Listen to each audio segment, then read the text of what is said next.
Next 9 news में आपका स्वागत है। मैं हूं आपके साथ अबरार रहमान।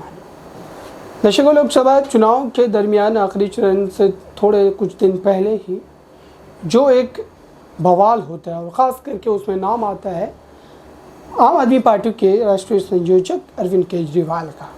मैं जिक्र कर रहा हूं स्वाति मालीवाल के साथ घटी उस घटना को लेकर, जिसके जो है आप कह सकते हैं कि लेकर के उसको मुद्दे को लेकर के राजनीतिक माहौल बनाने की कोशिश की गई थी और अरविंद केजरीवाल की फिर से एक बार फजीहत हुई थी।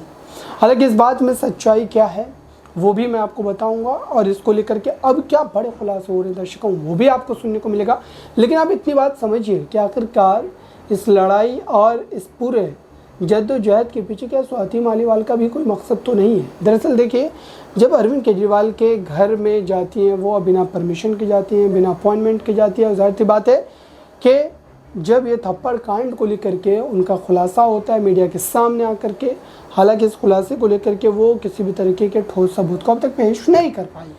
यानी कि अब दावे नारे और इस तरीके के खुलासे होने शुरू हो गए हैं कि स्वाति मालीवाल भाजपा के इशारों पर इस तरीके का काम कर रहे थे। अब देखिए, चुनाव बीत चुके हैं, नतीजे आ चुके हैं, सरकार बन चुकी है। अब ये मामला पूरी तरीके से जो है वो ठंडे बस्ते में चला गया। अब इसको लेकर के कोई भी चर्चा नहीं कर रहा है, अब इसको लेकर के कोई भी बयानबाजी नहीं कर रहा है, कोई भी ये नहीं बता रहा है कि आखिरकार ये स्थिति जो है वो किस तरीके से सामने निकल कर के आ सकती है।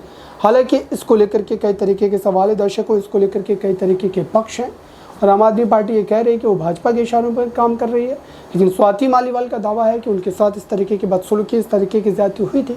अब कोर्ट में जो 1-2 सुनवाई हुई दर्शकों, उस सुनवाइयों में भी इन बातों को गंभीरता से उठाया गया था, लेकिन अब आखिरी तौर पर नज़रें सबकी इस बात पर टिकी है कि अगली सुनवाई में मामला किस तरीके से उभर करके सामने आएगा।